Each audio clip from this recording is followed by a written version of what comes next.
하나님의 말씀 함께 보시겠습니다. 욥기 9장 1절부터 35절까지 말씀입니다. 오늘은 본문이 좀 많이 깁니다.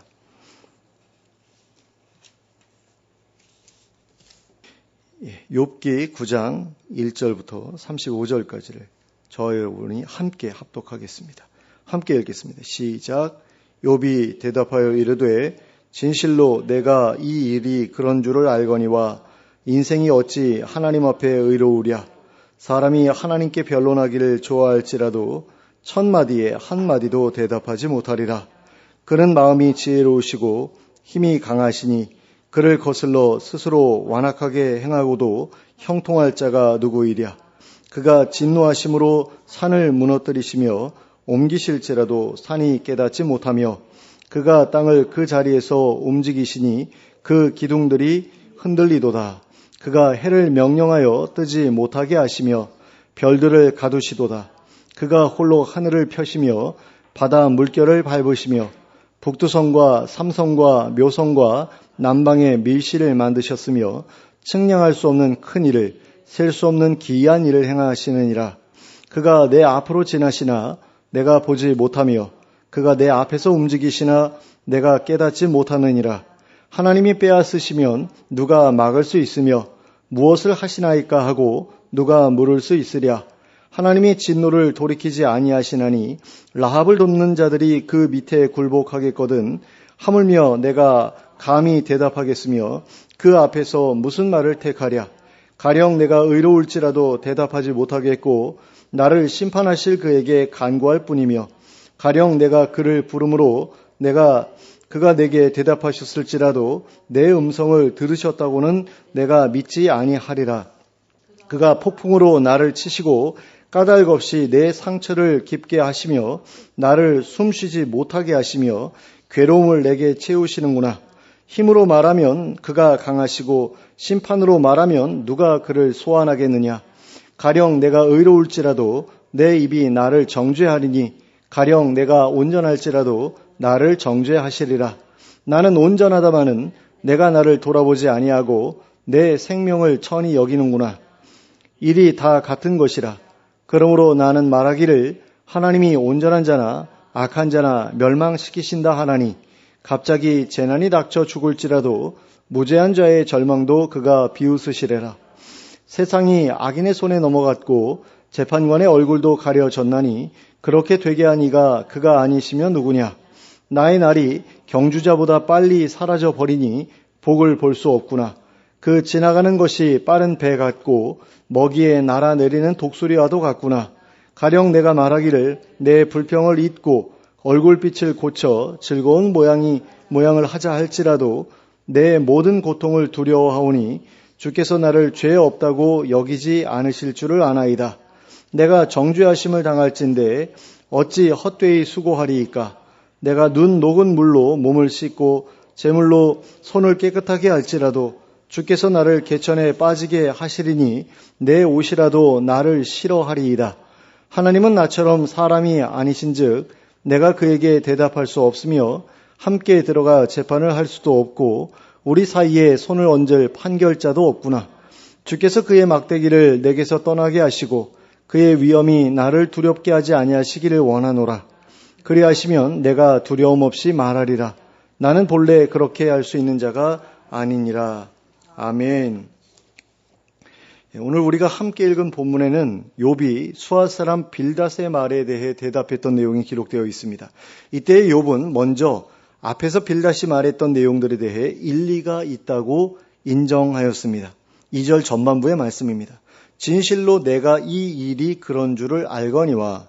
그렇다면 욥이 인정한 이 일이라고 하는 것은 무엇일까요? 그것은 바로 하나님은 공의로운 분이시다라는 것입니다. 그래서 의인에게는 상을 주시고 악인에게는 벌을 주시는 분이시다라는 거죠. 8장 3절에서 빌닷은 이렇게 말한 바 있습니다. 하나님이 어찌 정의를 굽게 하시겠으며 전능하신 이가 어찌 공의를 굽게 하시겠느냐. 그럴 수 없다라는 거죠. 또 20절에서는 이렇게 말했습니다. 하나님은 순전한 사람을 버리지 아니하시고 악한 죄를 붙들어 주지 아니하심으로. 자, 하나님께서는 공의로우시기 때문에 의인을 보호하시고 악인은 내어 버리신다라는 것입니다. 이러한 빌닷의 말에 대해 욥은 나도 그러한 사실을 잘 알고 있다라고 대답한 것입니다. 그러나 욥의 말은 그것으로 끝나지 않았습니다. 그는 그 말에 이어 다음과 같이 말했습니다. 2절 후반부의 말씀입니다. 인생이 어찌 하나님 앞에 의로우랴. 그러니까 사람은 하나님 앞에서 의로울 수 없다라는 겁니다. 그러니까 하나님은 공의로우시기 때문에 의인들은 복 주시고 악인들은 화를 주신다. 이렇게 우리가 이야기하는데 그건 맞는 말이다. 하지만 누가 하나님 앞에서 의인이겠느냐라는 그런 이야기인 거죠. 그런데 욥의 이 말은 앞에서 엘리바스가 욥에게 했던 말과 조금 비슷한 것처럼 느껴집니다. 욥기 4장 17절에 이렇게 기록되어 있습니다. 사람이 어찌 하나님보다 의롭겠느냐? 사람이 어찌 그 창조하신 이보다 깨끗하겠느냐? 그러니까 사람 중에 하나님보다 의로운 사람은 없다라는 그런 이야기죠. 그런데 이 두 사람의 말은 서로 비슷한 것처럼 느껴지지만 실제로는 완전히 다른 그런 말입니다. 엘리바스의 말이 사람은 하나님 앞에서 자신의 의로움을 내세우지 말고 겸손해야 한다라는 의미라면 욥의 말은 하나님 앞에서 의로운 사람은 하나도 없다는 의미이기 때문입니다. 엘리바스의 말이 하나님 앞에서 의로운 사람도 있을 수 있다는 것을 전제로 하고 있다면 욥의 말은 하나님 앞에서 의로운 사람은 절대로 없다는 것을 주제로 하고 있기 때문입니다. 그러니까 두 사람 모두 하나님의 의로우심에 대해서는 동일한 견해를 가지고 있지만 하나님은 공의로우시다라고 다들 인정하고 있지만 사람의 의로움에 대해서는 서로 다른 견해를 가지고 있다라는 거죠. 엘리바스는 사람은 하나님 앞에서 복을 받기에 충분할 정도로 의로울 수 있다라고 생각하고 있었다면 욥은 사람은 하나님 앞에서 결코 의로울 수 없다라고 생각하고 있었다라는 겁니다. 그러므로 이것은 욥이 자기 역시 하나님 앞에서 의로운 존재라고 생각하지 않고 있었다는 이야기라고 할 수 있습니다. 그러니까 하나님 앞에서 욥이 나는 의인입니다 라고 그렇게 자신하지 않고 있는 그런 상태에 있었다라는 그런 이야기다라는 겁니다. 근데 하나님 생각은 다르셨잖아요. 하나님은 욥을 의롭다라고 생각하고 계셨잖아요. 근데 욥은 자기 자신에 대해서 나는 하나님 앞에서 의롭지 않아라고 생각하고 있었다라는 거죠. 그러므로 욥이 친구들 앞에서 말하고자 했던 것은 다음과 같은 것이었다고 할 수 있습니다. 내가 나 자신에 대해서 악하게 살아오지 않았다고 말했던 것은 내 자신이 하나님 앞에서 의롭게 살아왔다고 생각하기 때문이 아니라 다른 사람들에 비해서 악하게 살아오지 않았다고 생각하기 때문이다 라는 겁니다. 그러니까 욥이 난 그렇게 나쁜 놈이 아니야 라고 얘기를 한 걸 듣고서 욥의 친구들은 욥이 자기를 의롭다라고 이야기하고 있는 것처럼 생각을 한 거죠. 근데 욥이 이야기한 건 난 의로워 라고 얘기한 거라기보다는 나는 그렇게 나쁜 놈이 아니야 라고 이야기한 것이다라는 겁니다. 그러니까 같은 이야기라고도 볼 수 있는데 약간 어감은 조금 다른 거죠. 다시 한번 말씀드리지만 욥은 하나님의 절대적인 기준에 비추어 볼 때 하나님 앞에서 의롭다 할 사람은 절대로 없다고 생각하고 있었습니다. 그리고 욥의 이러한 생각은 성경의 다른 책들에서도 동일하게 말씀하고 있는 사실이기도 합니다. 로마서 3장 10절에서는 의인은 없나니 하나도 없다고 말씀하고 있습니다. 그리고 같은 장 23절에서는 모든 사람이 죄를 범하였으므로 하나님의 영광이 이르지 못하게 되었다라고 말씀하고 있습니다. 또한 같은 장 20절에서는 율법의 행위로 그의 앞에서 의롭다 하심을 얻을 육체가 없다고 말씀하고 있습니다. 그러므로 같은 장 24절에서 말씀하고 있듯이 오직 그리스도 예수 안에 있는 구속으로 말미암아 하나님의 은혜를 받은 사람만이 의롭다 하심을 받을 수 있는 것입니다. 그런 점에서 우리는 욥이 자신의 친구들보다 사람의 의로움이 가지고 있는 한계에 대해 더 제대로 이해하고 있었다는 사실을 알 수 있게 됩니다. 그러니까 욥의 친구들이 사람의 의로움에 대해서 가지고 있었던 생각은 성경에서 말하고 있는 것과 조금 달랐다라고 볼 수 있다는 거죠. 그런데 욥은 제대로 알고 있었다라는 그런 이야기입니다. 그런데 욥의 친구들은 계속해서 욥을 향해 착하게 살아라, 선하게 살아라, 그러면 문제가 해결될 것이다. 이런 식으로 이야기했습니다. 그리고 그것은 하나님의 백성에게 있어서 하나님 앞에서 마땅히 가져야 할 태도인 것이 분명합니다. 그러니까 하나님의 백성이면 하나님 앞에서 선하게 살고 의롭게 살고 하는 거 당연한 일이죠. 그러나 그렇게 의롭게 산다고 해서 반드시 하나님의 도우심을 얻게 된다고는 말할 수 없다라는 겁니다. 사람의 노력으로서는 하나님이 원하시는 의로움의 기준을 절대로 충족시켜 드릴 수 없기 때문입니다. 그러니까 의롭게 살면 복을 받는다라고 이야기를 하지만 어느 정도로 의롭게 살아야 되느냐, 하나님의 절대적인 기준에 비추어서 정말 의롭게 사는 것이 가능하느냐라고 했을 때 그럴 수 없다라는 겁니다. 그러므로 하나님의 도우심을 얻는 일은 오직 하나님의 자유로운 결정에 따라서만 허락되는 일이라고 할 수 있습니다. 그러한 하나님의 도우심은 오직 은혜로 주어지는 일이지 우리의 의로운 행위 때문에 주어지는 것이 아니라는 것입니다. 그러나 욥의 친구들은 하나님께서 사람의 의로운 행위에 대해 반드시 보상해 주실 것이라는 믿음을 가지고 있었습니다. 그것이 반드시 하나님의 당연한 본분인 것처럼, 의무인 것처럼 생각하고 있었다라는 겁니다. 그들의 생각은 하나님께서 우리가 생각하는 것보다 훨씬 더 자유로우신 분이라는 사실에 미치지 못하고 있었습니다. 욥의 친구들이 주장하는 것처럼, 그리고 욥도 인정하는 것처럼 하나님께서 당신의 공의로우신 성품에 따라 의인은 보호하시고 악인은 버리신다는 그것은 어떤 면에서는 당연한 말이라고 할 수 있습니다. 하지만 항상 그러한 것은 아닐 수도 있다라는 겁니다. 하나님은 자유로우신 분이시기 때문입니다. 그리고 그러한 하나님의 자유로우심이 바로 은혜의 근거가 되기 때문입니다. 욥의 경우만 봐도 그렇잖아요. 욥은 의롭게 살았는데 복을 주셨죠. 근데 복을 주신 걸로 끝나지 않았잖아요. 고난도 찾아오지 않았습니까? 근데 그건 왜 그랬던 거죠? 하나님께서 그렇게 결정하셨으니까 그렇게 된 거죠. 근데 우리는 그거 아니야. 욥처럼 의롭게 살았으면 그런 고난은 주시면 안 돼라는 그런 생각을 가지고 살아갈 때가 많다라는 겁니다. 근데 욥의 친구들이 바로 그런 생각을 가지고 있었던 거죠. 근데 욥의 친구들은 그 하나님의 자유로우심에 대해서 잘 알지 못하고 있었던 겁니다. 그들은 자신들이 하나님보다 의로울 수 없다는 사실은 알고 있었습니다. 그러나 그들은 자기들이 하나님 앞에서 스스로에 대해 의롭다고 말할 수 있을 정도로 의로운 존재가 아니라는 사실은 알지 못했습니다. 게다가 그들은 자신들이 욥보다도 의롭지 못한 사람들이라는 사실도 알지 못하고 있었습니다.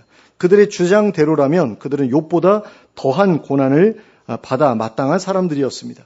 그럼에도 불구하고 욥의 친구들이 욥과 같은 고난을 겪지 않고 있었다는 사실은 무엇을 의미합니까? 그것은 그들이 하나님의 은혜를 입었다는 것을 의미합니다. 그들이 말하고 있는 것처럼 하나님께서 철저히 공의에 따라 심판하시는 분이시라면 그들은 욥과 같이, 아니 욥보다 더 심하게 고난 가운데서 고통을 겪고 있었어야 하기 때문입니다.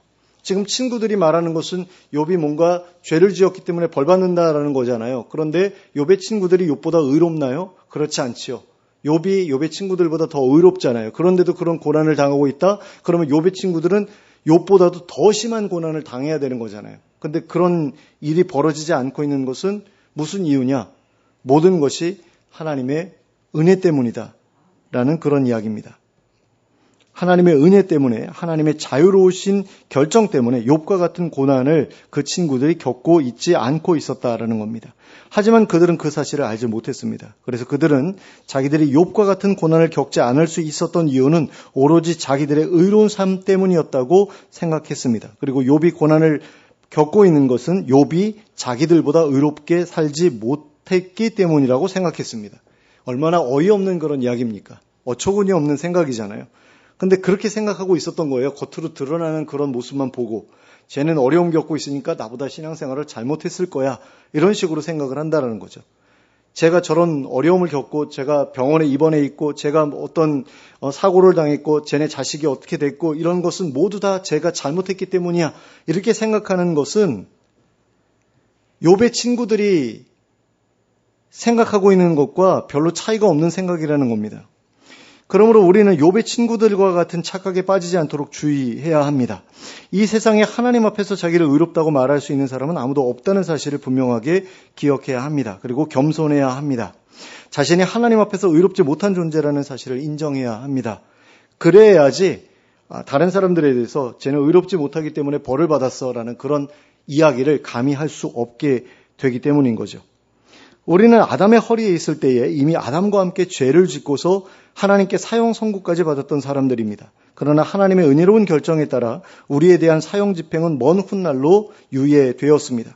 하나님께서는 당신의 자유로운 결정에 따라 우리를 즉시로 처벌하지 않으시고 우리로 하여금 이 땅에 계속해서 자손을 남기며 살아갈 수 있게 해주셨습니다. 그러므로 우리 모든 인간은 하나님 앞에서 결코 자신을 의롭다고 말할 수 없습니다. 모든 인간은 사형 선고를 받은 채 그 사형의 집행만 유예된 가운데 살아가고 있는 존재들이기 때문입니다. 그러니까 이런 거죠. 내가 살인죄를 저질렀어요. 그리고서 감옥에 갔어요. 사형 집행을 앞두고 있어요. 근데 감옥에 가서 제가 회개했어요. 그래가지고 착하게 살아요. 나중에 뭐 사면을 받을 수도 있겠죠. 근데 사면을 받지 않은 이상은 그 사람은 여전히 사형 순고예요. 어떻게 살든 간에 사형 순고예요. 밖에 있는 사람들은 그 사람을 여전히 손가락질할 거예요. 죄값을 다 치르고 뭐 무기징역에서 사형에서 무기징역으로 감형이 됐다가 또 그 다음에 감형이 돼가지고 뭐 20년 살고 나온다 하더라도 사람들은 그 사람에 대해서 색안경을 끼고서 보게 될 거예요. 그러니까 완전 사면이 돼가지고 그 사람이 그 살인죄를 저질렀다는 사실을 모두가 망각해버리지 않는 이상은 그 사람에게는 여전히 낙인이 남아있을 거라는 거죠. 근데 그 낙인은 아마 자기 가슴 속에 더 깊이 박혀 있을 겁니다. 나는 사람을 죽였어라는 그런 생각이 아마 있을 거예요. 그 죄책감이 남아있을 겁니다. 그런데 다른 사람을 보면서 저 나쁜 놈, 이런 이야기를 감히 할 수 있겠느냐라는 거죠. 도둑놈을 보면서 자기는 살인죄까지 저질렀는데 그것도 뭐 강도살인이었다라고 한다면 소매치기 하는 놈 보고 저 나쁜 놈 이러는 건 좀 웃긴 일이잖아요. 지는 더 큰 죄를 저질렀는데. 그러니까 그런 부분들에 대해서 우리가 좀 의식할 필요가 있다는 거죠. 내가 다른 사람들보다 그렇게 의로운 사람이 아니고 내가 잘났다고 말할 수 있는 뭐가 있는 사람이 아니다. 라는 그런 생각을 해서는 곤란하다라는 겁니다. 그러므로 내가 다른 이들보다 조금 더 의롭다는 이유로 하나님의 심판을 피할 수 있을 것이라고 생각하는 것도 이것도 문제가 있는 생각이라는 거죠. 우리가 아무리 의롭게 살아간다고 하더라도 우리는 사형 집행을 유예받고 살아가는 사형수에 불과한 존재들일 뿐입니다. 우리가 범죄한 즉시로 지옥에 던져지지 아니하고 이렇게 호흡을 이어가고 있는 것은 오직 하나님의 은혜 때문인 것입니다. 그리고 이러한 은혜를 생각할 때 우리는 우리가 당하는 그 어떤 일 때문에라도 하나님을 비난할 수 없습니다. 하나님은 충분히 공의로우시며 또한 하나님의 은혜로우신 결정 때문에 우리가 이렇게 이 세상을 살아갈 수 있게 되었기 때문입니다. 그리고 또 한 가지 우리가 하나님을 비난할 수 없는 이유가 있다면 그것은 그러한 우리의 행동이 계란으로 바위를 치는 것과 같은 어리석은 일이기 때문입니다. 욥은 하나님의 놀라우신 권능에 대해 이야기하면서 우리가 하나님과 변론하는 일이 얼마나 무의미한 일인가 하는 것에 대해 다음과 같이 말한 바 있습니다. 말했습니다. 여기 지금 우리가 지금 살펴보고 있는 본문에서 그렇게 말했죠. 4절입니다. 그는 마음이 지혜로우시고 힘이 강하시니 그를 거슬러 스스로 완악하게 행하고도 형통할 자가 누구이랴. 또 12절과 13절 말씀입니다. 하나님이 빼앗으시면 누가 막을 수 있으며 무엇을 하시나이까 하고 누가 물을 수 있으랴. 하나님이 진노를 돌이키지 아니하시나니 라합을 돕는 자들이 그 밑에 굴복하겠거늘. 자, 그런데 여기서 말하고 있는 라합은 리워야단이라고 불리는 존재로서 물을 다스린다고 알려진 용을 의미합니다. 그러니까 사단, 뭐 우리가 사단이라고도 얘기하고 뭐 옛뱀이라고도 얘기하고 뭐 이런 존재가 바로 이 용의 이제 빗대에서 설명되고 있잖아요. 요한계시록을 보면. 그리고 이것은 신화 속에 등장하는 티아맛이라고 하는 신을 상징하는 그런 동물이라고도 알려져 있습니다. 그러한 큰 힘을 가진 신적인 존재일지라도 하나님 앞에서 굴복할 수밖에 없을 정도로 하나님은 크고 두려우신 권능을 가지고 계신 분이라는 것입니다. 또 19절에서는 이렇게 묘사하고 있습니다. 힘으로 말하면 그가 강하시고 심판으로 말하면 누가 그를 소환하겠느냐.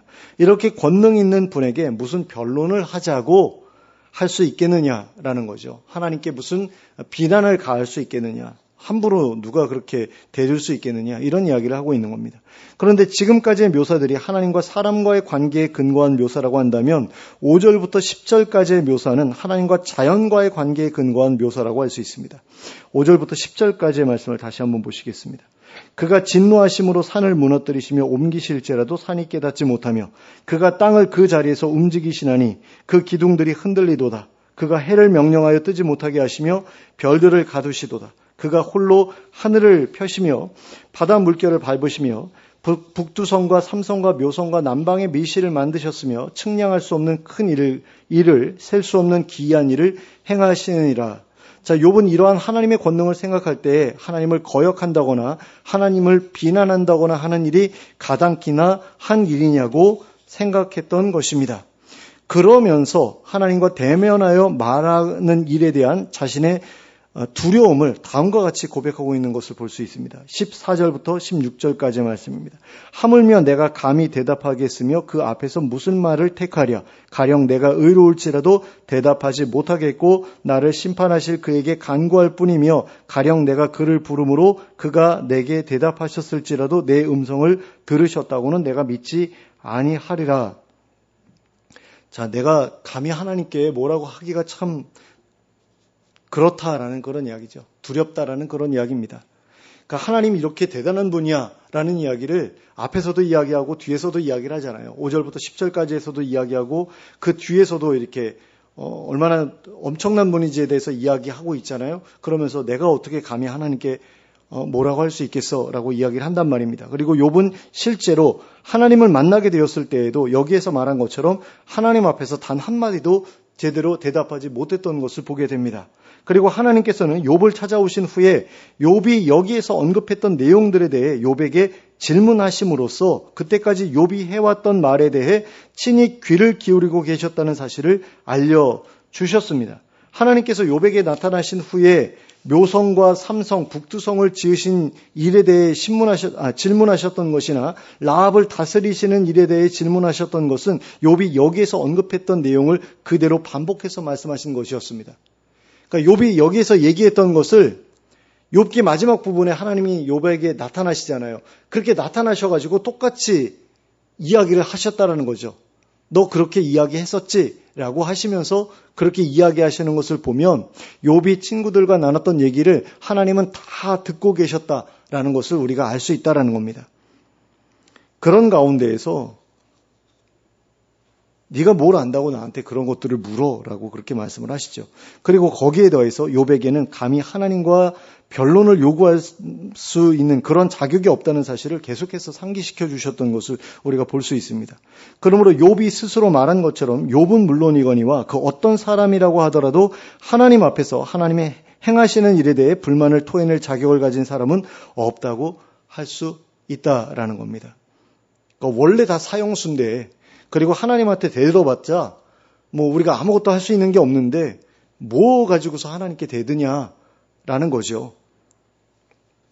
왜 하나님 나를 세상에 태어나게 하셨습니까? 뭐 이렇게 하나님께 원망하고 대드는 게 무슨 의미가 있어요? 그렇게 살기 싫으면 죽으면 되잖아요. 근데 자살할 용기는 없으니까 또 하나님께 대드는 거겠죠. 근데 오히려 그게 사실은 어떻게 보면 더 건강한 모습이 아닐까라는 생각이 들어요.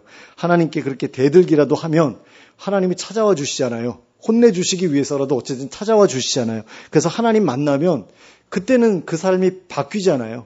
그러니까 저는 그렇게라도 하나님께 대드는 게 더 많은 일이라는 생각이 들어요. 그리고 욥도 사실 실제로 그렇게 했고요. 그런데 그런 사실에 대해서 충분히 인지하고 있었던 욥이었음에도 불구하고 욥은 계속해서 하나님과 대면하여 말하기를 원하고 있었다라는 겁니다. 그리고 그러한 자신의 소망을 숨기지 않고 말했던 것을 볼 수 있습니다. 34절과 35절 말씀입니다.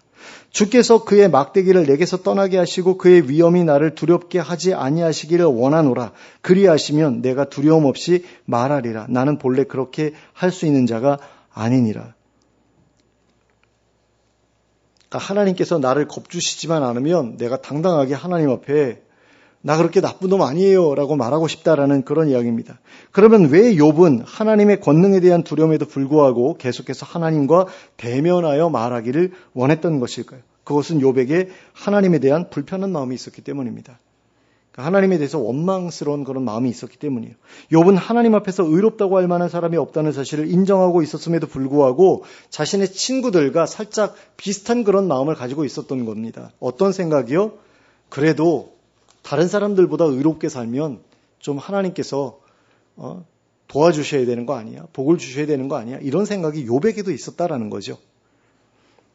그러니까 절대적인 의로움을 사람이 하나님 앞에 보여드린다? 이건 불가능하다라는 것은 인정하지만 그래도 쟤보다는 의롭게 살았는데 좀 봐주셔야 되지 않겠습니까? 이런 마음이 욥에게 있었다라는 거예요. 그런 생각이 있었기 때문에 욥은 자기가 이러한 고통을 당하고 있는 것을 부당한 일이라고 생각할 수밖에 없었던 거죠. 야, 하나님 어떻게 그러실 수가 있어? 이런 생각을 하고 있었다는 겁니다. 그렇기 때문에 그는 하나님께 자신이 당하는 고통에 대해 다음과 같이 불평했습니다. 17절과 18절 말씀입니다. 그가 폭풍으로 나를 치시고 까닭없이 내 상처를 깊게 하시며 나를 숨쉬지 못하게 하시며 괴로움을 내게 채우시는구나. 또 21절부터 24절까지의 말씀입니다. 나는 온전하다마는 내가 나를 돌아보지 아니하고 내 생명을 천히 여기는구나. 일이 다 같은 것이라. 그러므로 나는 말하기를 하나님이 온전한 자나 악한 자나 멸망시키신다 하나니 갑자기 재난이 닥쳐 죽을지라도 무죄한 자의 절망도 그가 비웃으시리라. 세상이 악인의 손에 넘어갔고 재판관의 얼굴도 가려졌나니 그렇게 되게 하니가 그가 아니시면 누구냐. 자, 그런데 여기서 좀 이상한 부분이 나오죠. 어떤 부분이 이상합니까? 스스로에 대해 온전하다라고 말하고 있는 부분이 이상하죠. 하나님 앞에서 의로운 사람이 없다고 그랬잖아요. 그런데 자신이 온전하다라고 이야기를 하고 있거든요. 그렇기 때문에 이 온전함이라고 하는 것은 하나님 앞에서의 의로움을 이야기하는 것이 아니라는 것을 우리가 알아둘 필요가 있습니다. 그러니까 지금 여기서 내가 온전하다라고 욥이 말하고 있는 것은 그러니까 하나님 앞에서 내가 완벽한 의를 가지고 있다라는 그런 이야기가 아니라 내가 상대적으로 온전하다라는 그런 이야기예요. 상대적으로 의롭다. 상대적으로 온전하다. 그러니까 이 온전함이라는 단어가 그 성숙하다라는 그런 뜻을 가지고 있다라고 이야기를 하거든요. 그래서 내가 다른 사람들보다 그렇게 미성숙한 어떤 그런 모습으로 살아오지 않았다라는 그런 이야기를 하고 있는 거예요. 그것만으로도 하나님께 복받을 만한 어떤 그런 자격이 있지 않으닌가 이런 생각이 욥에게 있었다라는 거죠. 그러므로 다른 이들보다 더 온전하게 살아온 자신에게 이러한 일이 닥친 것으로 볼 때 하나님은 온전한 자나 악한 자나 똑같이 멸망시키시는 분이 아닌가 싶다라는 거죠. 혹시라도 하나님은 무죄한 자에게 고난을 주시고 비웃으시는 분이실지도 모르겠다라는 겁니다. 세상에 악인이 득세하는 것을 보니 그렇게 느껴진다라는 거죠. 하나님이 아니시면 세상을 이렇게 돌아가게 만든 존재가 누가 있겠느냐라는 겁니다. 그러니까 욥은 이 세상의 모든 일들은 하나님께서 다 친히 주관하고 계신다라고 그렇게 생각하고 있었어요. 세상에 하나님의 허락 없이 일어날 수 있는 일은 없다라고 생각하고 있었습니다. 그런데 자신한테 이런 일이 벌어졌다? 그렇다면 하나님은 도대체 어떤 분인가? 그러니까 지금 욥은 하나님에 대해서 굉장히 지금 혼동스러운 상태에 있는 거죠. 하나님은 공의로우신 분 같은데 어떻게 나한테 이런 일을 하실 수가 있지? 그러면 하나님은 온전한 자나 악한 자나 별로 차이 없이 다 똑같이 다루시는 분 아니야? 이런 어떤 그런 헷갈리는 상황 속에 있기 때문에 이거에 대해서 하나님께 여쭤보고 싶었던 거예요. 따져보고 싶었던 겁니다.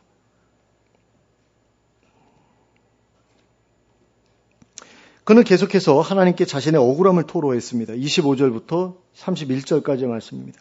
나의 날이 경주자보다 빨리 사라져버리니 복을 볼 수 없구나. 그 지나가는 것이 빠른 배 같고 먹이에 날아내리는 독수리와도 같구나. 가령 내가 말하기를 내 불평을 잊고 얼굴빛을 고쳐 즐거운 모양을 하자 할지라도 내 모든 고통을 두려워하오니 주께서 나를 죄 없다고 여기지 않으실 줄을 아나이다. 내가 정죄하심을 당할진대 어찌 헛되이 수고하리이까.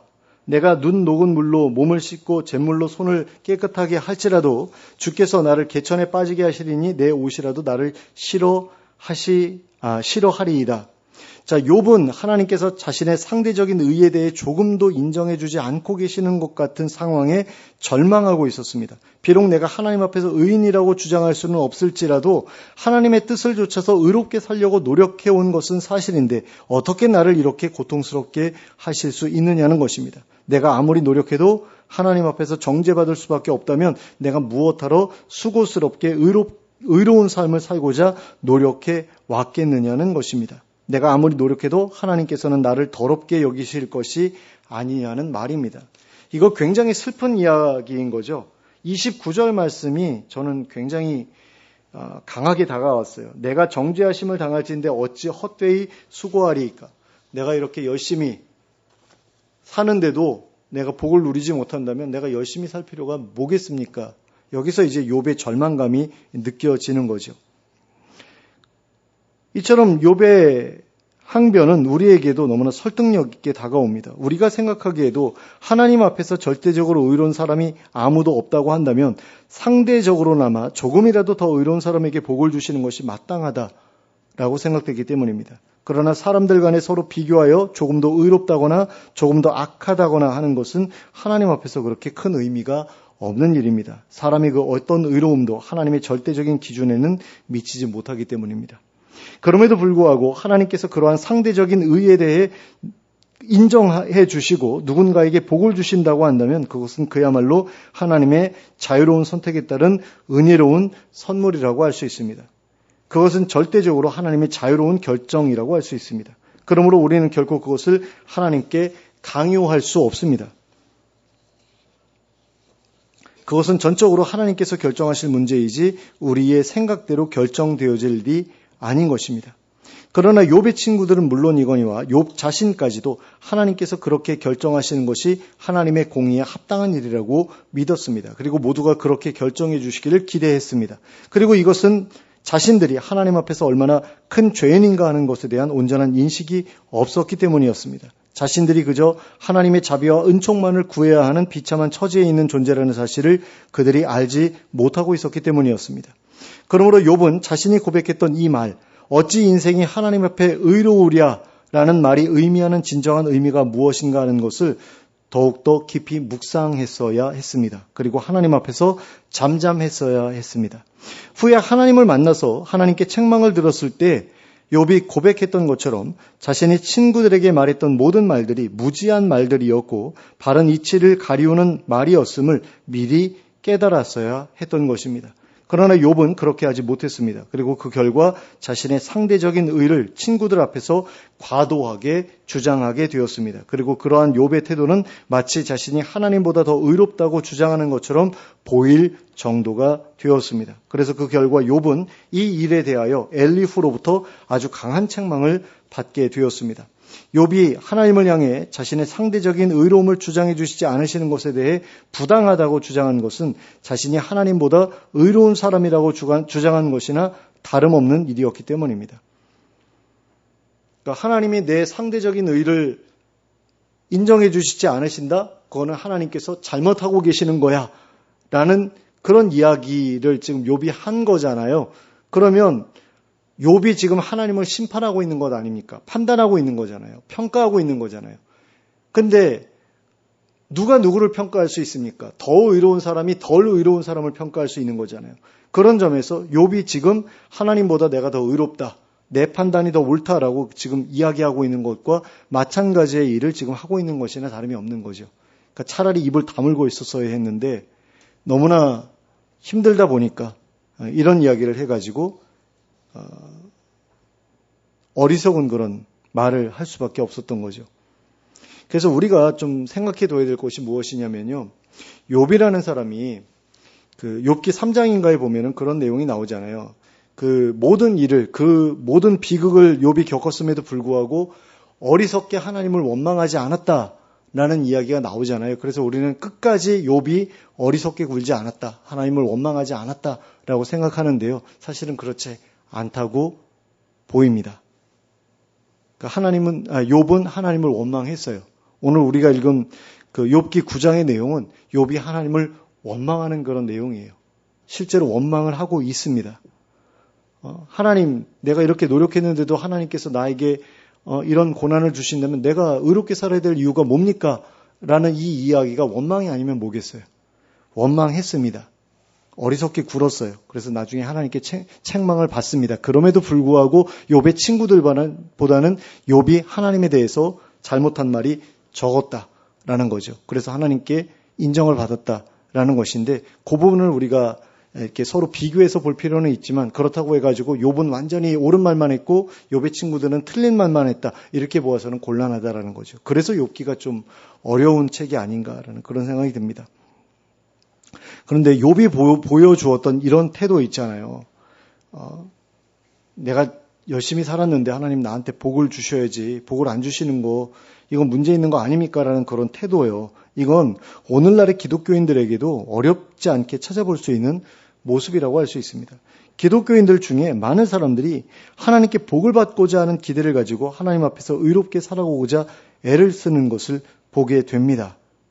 그러다가 하나님의 복을 받지 못하거나 고난이 임하게 되면 하나님을 원망하지요. 그러니까 하나님께 복을 받기 위해서 의롭게 사는 사람들이 많다라는 거예요. 그런데 사실 순서가 좀 잘못된 거죠.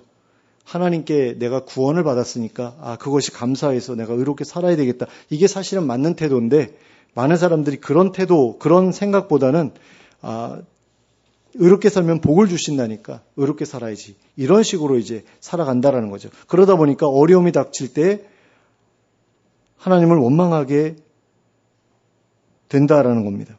욥과 같은 의인조차도 자신의 상대적인 의에 대한 자부심을 가지고 있었고 그로 인해서 자신에게 임한 고난에 대해 하나님을 원망했던 것을 보면 우리같이 평범한 사람들이야말로 그럴 수밖에 없는 사람들이 아닌가. 그게 자연스러운 사람들이 아닌가라는 그런 생각을 하게 됩니다. 그래서 남들보다 조금 더 잘 살면 내가 착하게 살아서 그런 것이고 또 무슨 사고가 나서 다른 사람들은 다 조금씩 다쳤는데 나 혼자만 멀쩡하면 내가 하나님을 잘 믿어서 그런 것이라고 생각하는 사람들이 교인들 가운데 굉장히 많은 것을 봅니다. 그래서 그런 사람들이 여기저기 돌아다니면서 간증하잖아요. 하나님이 나를 너무 사랑하셔가지고 그 사고에서 나만 살려주셨어요 하면서 그렇게 이야기하는 사람들 보는데 이건 진짜 아닌 거죠. 아니 하나님이 더 사랑하셔서 더 빨리 데려가셨는지 누가 알겠어요. 더 좋은 곳에 빨리 데려가려고 데려가셨는지 누가 알겠습니까? 아직 사람이 덜 돼가지고 너는 지금 심판받으면 지옥 갈 수밖에 없어. 그래서 내가 안 데려간 거야. 이런 걸 수도 있잖아요. 근데 자기가 의로워가지고 하나님이 나를 특별히 사랑하셔가지고 나한테 이렇게 구원을 베풀어 주셨다. 이런 식으로 이야기하는 사람들이 있는데 이런 생각이 너무나 자연스러운 생각이라는 거죠. 그리고 욥조차도 그렇게 생각하고 있었다라는 그런 이야기입니다. 근데 보통 사람들은 오죽 더 하겠느냐라는 거예요. 그러나 우리가 앞에서 살펴보았던 것처럼 자신의 형통이나 고난에 대한 이유가 자신의 의로움이나 불의함에 달려있다고 생각하는 것은 하나님 앞에서 교만한 생각일 수 있다는 겁니다. 우리의 형통이나 고난은 우리의 의로움이나 불의함에 달려있지 않습니다. 그 모든 것은 전적으로 하나님의 의로우신 결정에 달려 있습니다. 그러므로 우리는 결코 하나님의 주권적인 은혜에 대한 묵상을 그치지 말아야 합니다. 그러니까 내가 누리고 있는 것들에 대해서 이건 하나님께서 은혜 주셔서 이렇게 된 거야 라고 생각해야 된다는 거죠. 내가 잘나가지고 내가 노력해서 이렇게 된 거야 라고 그렇게 생각해서는 안 된다는 겁니다. 근데 많은 사람들이 그렇게 생각해요. 우리나라의 많은 엘리트들이 그런 생각을 가지고 살아갑니다. 내가 열심히 노력했기 때문에 내가 이렇게 많은 것을 누리고 사는 것은 당연한 일이야. 근데 왜 이걸 내가 다른 사람들하고 나누어야 돼? 라는 그런 생각을 하고 있는 사람들이 무지 많지요. 근데 그런 사람들을 보면 굉장히 인색합니다. 그리고 잔인하지요. 다른 사람들 다 굶어 죽더라도 우리 가족들을 위해서 내가 이 창고에 있는 이런 먹을 것들을 내가 나만 꽁꽁 싸매고 있어야지. 이런 생각을 가지고 살아가는 사람들이 보통 그런 마인드를 가지고 있는 사람들이거든요. 근데 그런 사람들은 하나님 나라에 적합하지 않은 사람들이잖아요. 그런 점에 있어서 우리는 절대로 그런 식의 사고방식에 빠져서는 안 되는 거거든요. 그러니까 엘리트주의라고도 말할 수 있고요. 그러니까 자신의 어떤 능력 때문에 내가 뭔가를 했기 때문에 공로주의라고도 우리가 보통 이야기를 하는데 그런 것 때문에 내가 이 모든 것들을 누리고 있어 라고 이야기하는 사람은 그걸 누리고 있지 못한 사람들에 대해서 굉장히 가혹해질 수 있다는 거예요. 저놈은 못나서, 저놈은 바보 같아서, 저놈은 노력하지 않고 게을러서. 근데 처음부터 눈이 안 보이는 장애인으로 태어났다. 눈도 안 보이는데 귀도 안 들려. 그런 사람들은 뭐 죽으라는 그런 이야기예요? 아니잖아요. 그러니까 우리가 누리고 있는 것들에 대해서 절대로 내가 잘나서 그것을 누리고 있어. 그렇게 생각하지 말아야 된다는 거죠. 그 잘남조차도 사실은 하나님께 허락받은 거거든요. 하나님께서 주셨기 때문에 잘나게 된 거고 많은 돈을 벌게 된 거고 그렇다면 그 돈을 그렇게 많이 벌었을 때 그거를 정말로 힘들고 어려운 처지에 있는 사람들하고 나누는 것은 당연한 일일 수밖에 없는 것 아니겠어요? 하나님께서 주신 거니까 왜 그 많은 재산을 줬겠어요? 그런 능력이 없는 사람들 돌아보라고 주신 것 아니겠어요? 그게 하나님 나라의 원리 아니겠습니까? 근데 그런 것들을 전혀 무시하고 살아간다? 그런 사람은 하나님 나라에 필요 없는 사람인 거죠. 그렇게 잘난 사람은 하나님 나라에 필요 없는 사람인 겁니다. 근데 그렇게 교만한 생각에서 벗어나려면 마인드가 달라야 된다는 거예요. 내가 지금 누리고 있는 것들은 다 하나님의 은혜로 된 거야 라고 생각하고 살아야 된다는 것이고 심지어는 믿지 않는 사람들조차도 내가 이렇게 된 것은 운이 좋아서 그래. 그리고 나를 도와준 여러 사람들이 내 곁에 있어 줬기 때문에 그래 라는 생각을 가지고 살아야 된다는 거죠. 우리가 뉴스를 보다 보면 그런 이야기들 많이 보잖아요. 어떤 연예인들이 막 기부 많이 하고 그런 연예인들에 대한 인터뷰를 보다 보면 왜 이렇게 많은 것들을 다른 사람들을 위해서 이렇게 쓰냐라고 물어볼 때 기독교인이 아닌 사람들도 그런 이야기를 해요.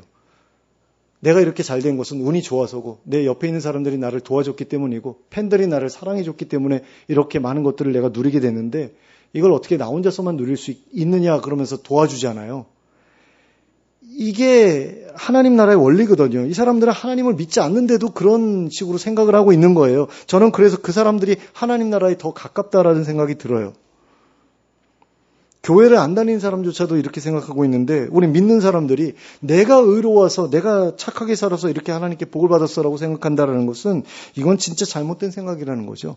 좋은 부모를 만나서 좋은 환경 속에서 여유 있게 살다 보니까 그렇게 또 많은 것들을 내가 성취할 수 있었고 그래서 많은 것들을 누리게 됐으면 그런 것에 대해서 그런 것들을 누리지 못하고 자라온 사람들에게 뭔가 좀 안타까운 마음을 가지고 베풀어야 될 것 아닙니까? 그러기 위해서는 이 하나님의 주권에 대한 하나님의 주권적인 은혜에 대한 그런 묵상이 우리에게 정말로 필요하다라는 그런 이야기를 지금 드리고 있는 겁니다. 그래서 그 하나님의 주권적인 은혜에 대해서 감사하는 마음을 그치지 말고 살아야 된다라는 거죠. 그러기 위해서 우리는 우리의 시선을 늘 자신의 의로움이 아니라 자신의 행위가 아니라 하나님의 은혜에 두도록 해야 한다라는 겁니다. 물론 그 누구라고 하더라도 욥과 같은 상황에 빠지게 되면 하나님을 원망하게 될 수 있죠. 내가 그래도 교회 열심히 다니고 헌금도 열심히 하고 가난한 사람들 많이 돕고 있는데 어떻게 이런 일이 닥치게 되었을까라는 그런 마음이 들 수 있습니다. 그러나 우리가 어떤 상황 속에서든 우리를 죽음에서 구원하신 하나님의 은혜에 감사하는 마음을 가지고 살아가고 있다면 우리는 결코 우리의 의로움을 내세워서 하나님을 원망하지 않을 수 있게 될 것입니다. 그러므로 하나님의 자유롭고 주권적인 은혜에 대해 늘 묵상하는 가운데 하나님 앞에서 늘 겸손한 태도를 가지고 늘 하나님의 은혜에 감사하며 살아가는 우리 모두가 될 수 있기를 예수 그리스도의 이름으로 축원합니다. 함께 기도하겠습니다. 사랑의 하나님 아버지, 우리가 하나님 앞에 완전한 의를 내세울 수 없다는 사실을 알고 있으면서도 그래도 상대적인 의만큼은 하나님께 인정받고 싶어하는 마음을 포기하지 못하고 살아가고 있을 때가 너무나 많은 것을 봅니다. 그런데 그런 생각들이 우리를 얼마나 하나님 앞에서 잘못된 길로 이끌어갈 수 있는지 하나님 오늘의 본문을 통해서 우리가 생각해 보았습니다. 그렇게 하나님 앞에서 의로웠던 욥조차도 하나님 앞에 의로운 사람은 없다라고 생각했고 자기 자신도 하나님 앞에서 의롭지 못하다고 생각했던 욥조차도 그래도 내가 저 사람보다는 나쁜 짓을 하지 않았는데 좀 인정해 주셨으면 얼마나 좋겠는가 하는 생각을 했던 것을 보면 자기 공로에 대한 그런 인정받고자 하는 그런 욕구가 얼마나 강한 것인지를 우리가 인정하지 않을 수가 없습니다. 그러나 그런 자신의 공로에 대해서 우리가 계속해서 주목하다 보면 어려운 일이 닥치고 힘든 일이 닥쳤을 때 하나님을 원망할 수밖에 없게 된다는 사실을 우리가 기억할 수 있길 원합니다. 그리고 하나님 앞에서 겸손하기 위해서라도 우리가 누리고 있는 모든 것들이 하나님의 은혜로 말미암은 것이라는 사실을 우리가 늘 기억할 수 있기를 원합니다. 그래서 우리가 늘 하나님의 주권적인 은혜에 대해서 묵상하는 그런 삶을 살아갈 수 있기를 간절히 원합니다.